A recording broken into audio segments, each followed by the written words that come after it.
everybody, welcome to Om Sweet Om. I'm yoga instructor Alison Schuster, and today we're exploring health and wellness with Dr. Edwin Amrhein from Evolve Wellness Center.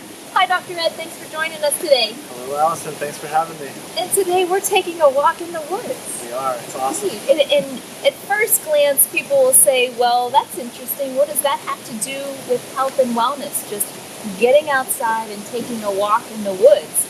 Can you tell us what is forest bathing? I hear this term quite a bit in our circles. Sure. What does it mean to forest bathe?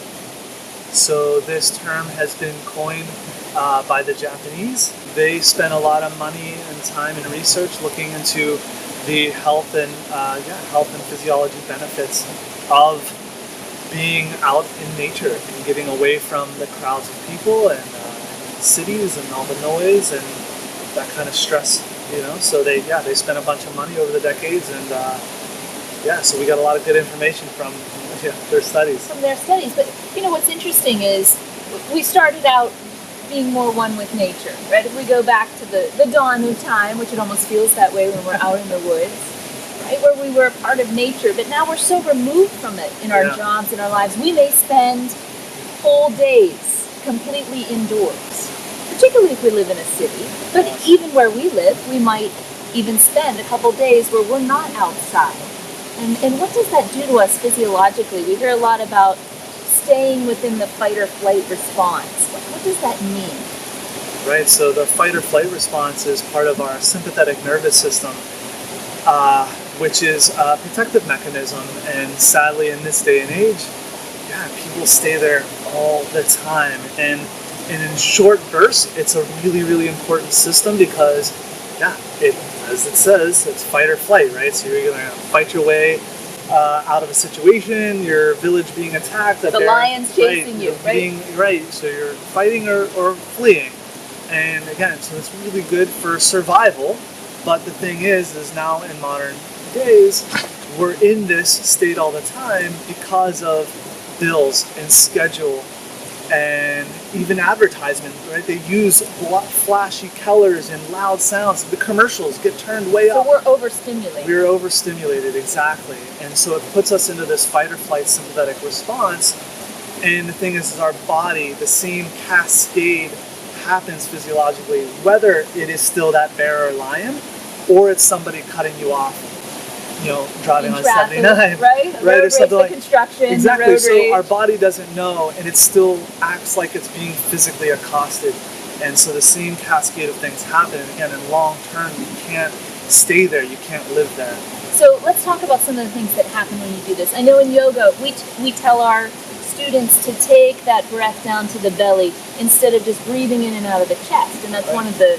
one of the common effects of fight or flight is the short breath in and out of the chest. Yeah. But we try to train our students to take the breath deeper. But what are the effects of staying in fight or flight? What's going to happen to me physically if I don't break out of that mold? Right. Because again, it's short term, it's a good thing, but long term, lots of things happen. Some of the most immediate things that most people can identify with is digestively. If you played high school sports or something like that, and you're starting to get amped up and getting ready for this competition, and all of a sudden this nervous pre-game stomach, and you have to run to the bathroom. Like that is a fight or flight response. That is a real mind-body connection. That it's not this hippie out there thing. Like we've all experienced it. So digestion. We're not holding on to the nutrients. That gets shut down, right? We don't digest fully. Blood gets literally shunted away from the digestive organs. So that's a huge one, right? So again, if you're staying in that for long periods of time, like you're going to be nutrient deficient. And you can go down to hours of conversation about irritable bowel syndrome and links to autoimmune disease and all kinds of things. So that's one. You brought up about the breathing. People start to, a lot of times, have shallow breath, and they're breathing with their neck and with their shoulders instead of tense shoulders, right? Instead of sinking down, and you can actually use your breath as a biohack, right, to actually help get out of that fight or flight. Hence in yoga and meditation, things like that.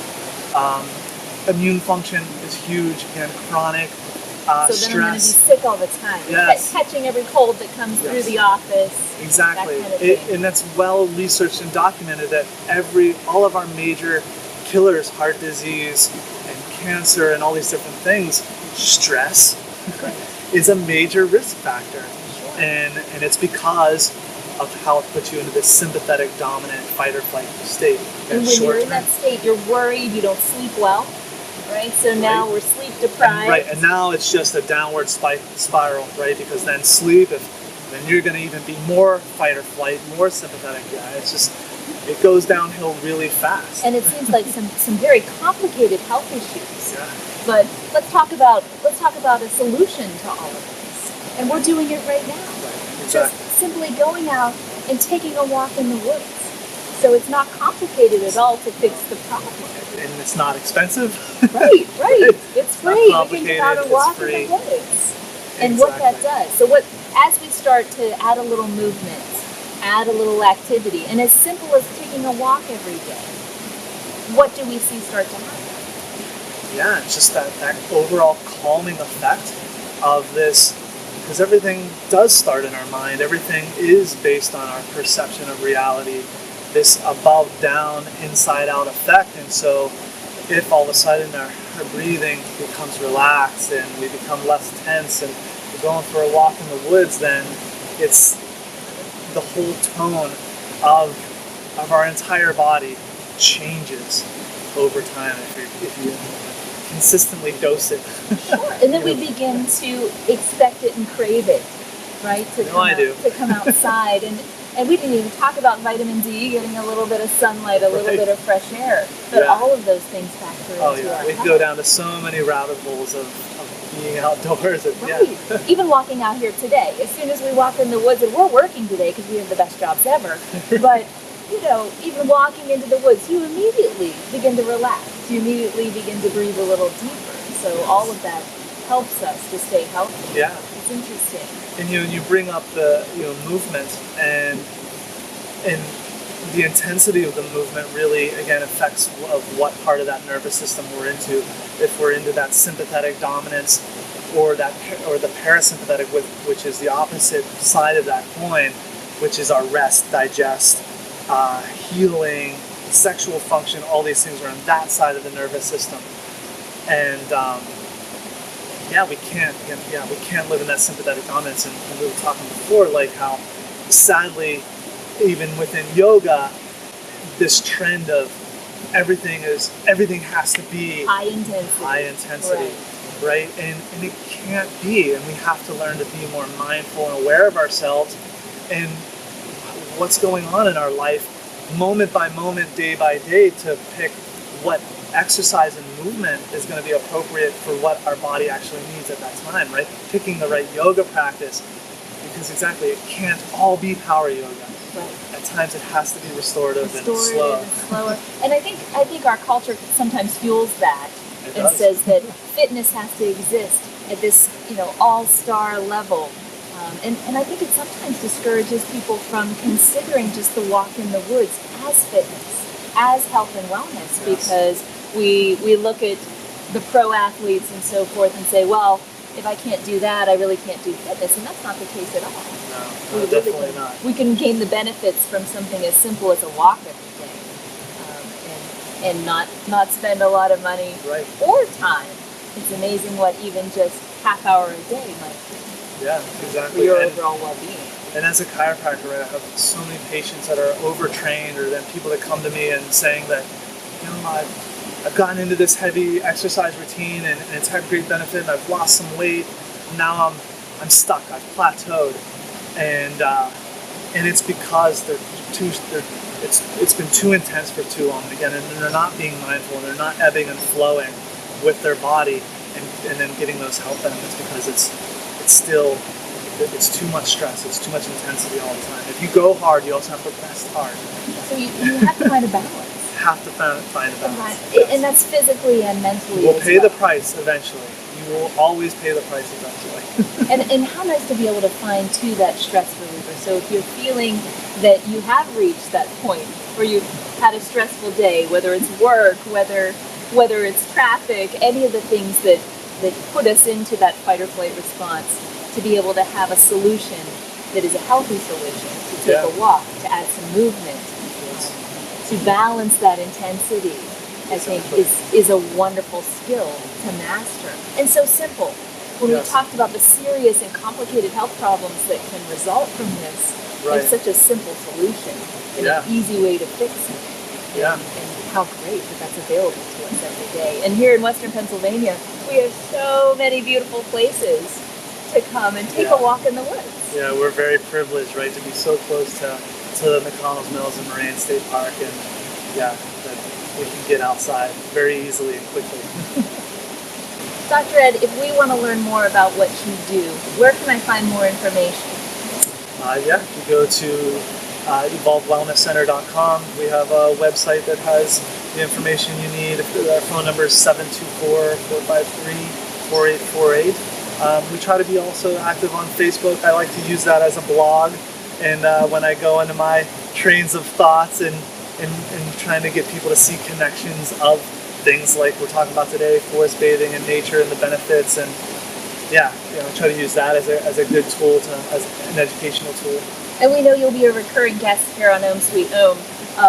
I'm one of the yoga teachers at Evolved Wellness Center, but tell us what you do there. So I'm a chiropractor, very non-traditional chiropractor. I think I can safely say that, but my dogma is movement. And I really just try to evaluate people, talk with people, and see how we can help them move better. And guess what? If you move better, right, just like we're talking about releasing stress, being out in the woods, same thing, right? If you're walking around with a ton of tension, and even though I'm not a pain doctor, right, it's not my intention at all, and I'm very clear with people, but we remove, again, these movement issues and the tension and the pain, again, by actually getting to the root of the cause, then guess what? You're releasing stress of the body, and then your body has more energy to fight infection, to be healthier, not be so prone to being sick and all these kind of things. And I do a lot of nutrition work with people, very functional nutrition, things so like that. So it's a holistic approach, to help. Exactly. So it's not just chiropractic, but you're dealing with nutrition and movement and overall health. Exactly. Very education-based. I want people to be empowered, because at the end of the day, in my opinion, there's no such thing as a healer. We all have the healer inside of us, and we just need we need the stimulation to cause adaptation, right? So being out in nature, having doing yoga, being adjusted, having the right muscle work, right, to set things free and release tension, so the body has it has the energy to do what it needs to do and reach that potential. Yeah, exactly. Both in the body and in the mind, because it's amazing the mental benefits to finding health within the body. Yeah. Well, thank you so much for joining us today. Thank you. We're going to continue our walk in the woods, but I'll meet you in a moment on the mat.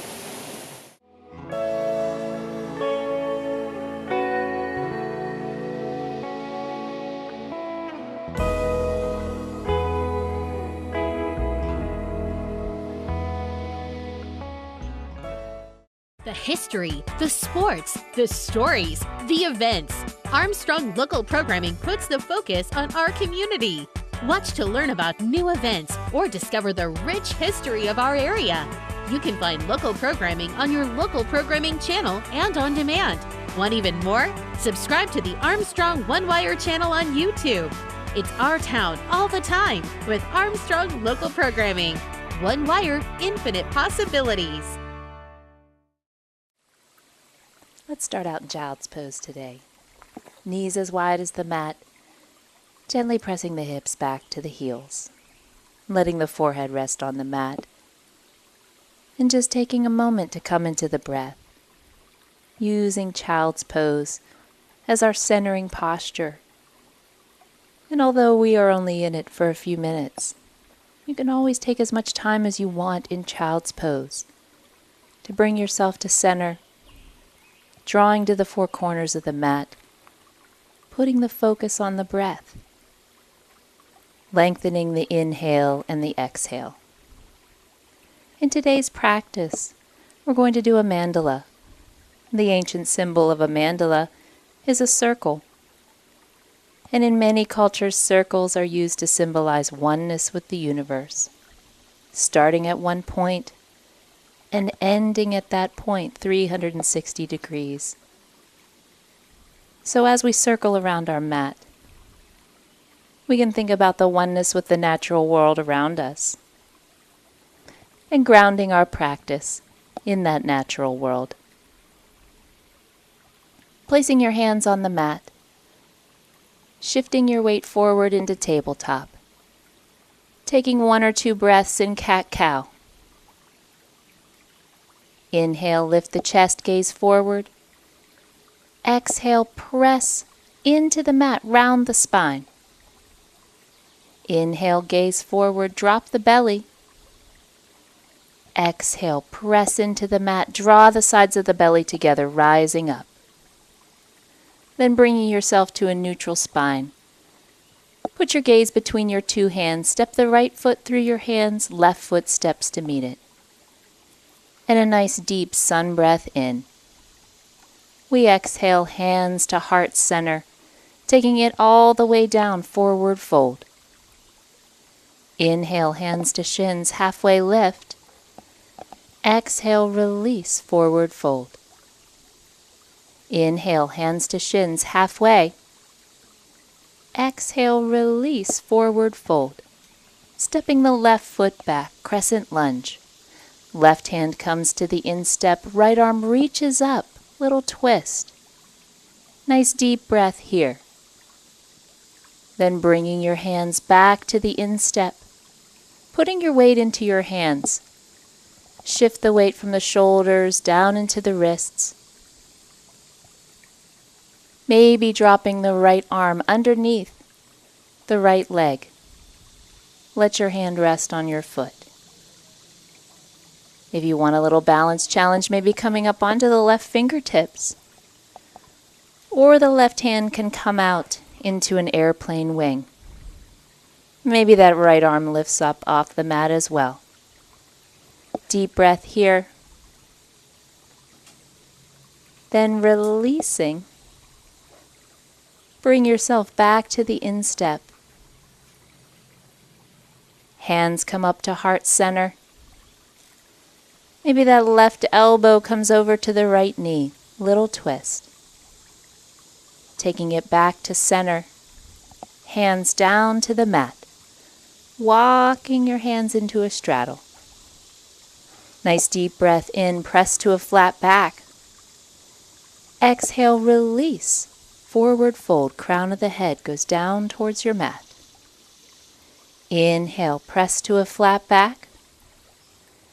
Exhale, release. One more time, inhale, flat back. Exhale, release. Taking a moment in this forward fold, maybe even reaching out to the ankles, allow the chest to float down towards the thighs. If tripod headstand's a part of your practice, this is a great place to put it in. Just reminding yourself of the safety of watching the neck and being careful as you begin to rise up into headstand.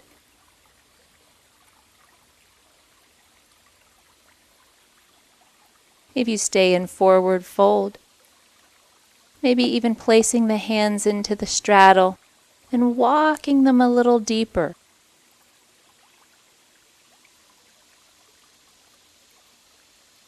If you're in headstand, bringing the knees back down, slowly releasing back into tripod, and we all meet up in straddle. Take a deep breath in, press to a flat back, walking the hands, coming into our crescent lunge on the opposite side. Bringing the right hand to the instep. Left arm reaches up. Nice deep breath in. Then bringing the hand down, both hands to the instep. Allowing the weight to transfer into your hands. Maybe dipping the left arm under the left knee. Bringing the hand to rest on the foot. Maybe coming up onto the right fingertips. Or maybe that right arm comes out into an airplane wing. Maybe the left arm reaches up as well. One breath here. Then slowly release, widening out the hands, stepping the 2 feet together, rising up, Utkatasana, chair pose. Taking a deep breath in, lengthen with the crown of the head, and on the exhale, gently let the hips fall down towards the mat, sitting back in the heels, maybe even picking up the toes. Nice deep breath in. Using the exhale, sink a little bit deeper. One more breath, deep breath in. Exhale, sinking down.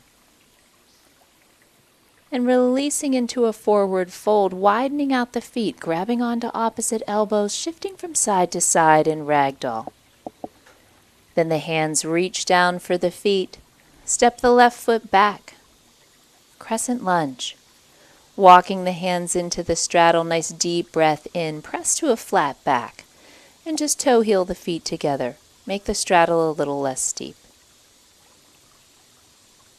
Then a nice deep breath in, bring the hands to the hips, rise up, allow the heart center to lift you to standing. Arms down alongside, nice deep breath in, bringing the palms together overhead. Little back bend at the top of the posture. Then exhale, sinking down into goddess and reaching down for your mat.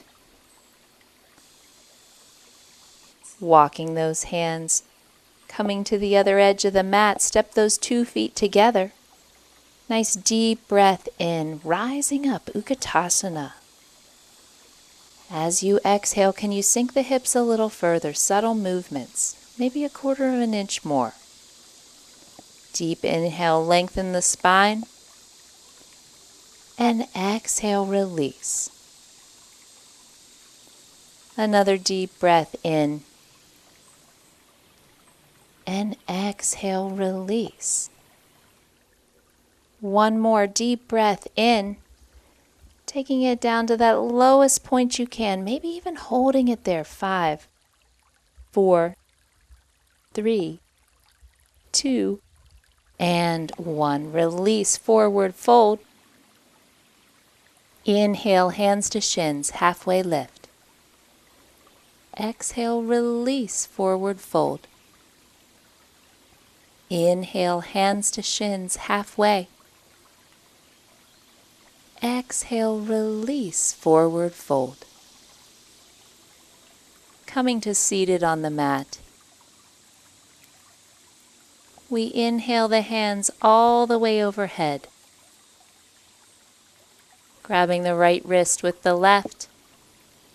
Leaning to the right side, nice open stretch. Bringing it back to center. Switching to the opposite hand, nice side stretch. And bring it back to center. Bringing the hands to heart center, gazing out over the fingertips in a moment of gratitude for your practice. Closing the eyes, completing the circle, and coming back to center. And taking a couple of deep breaths here. Establishing that oneness with the world around you. And taking what you can from the oneness with your practice on the mat. Maybe complete your mandala today with a walk in the woods. Find a little peace here in the outdoors and bring it inside. Find the light within you and take it out into the world. Namaste.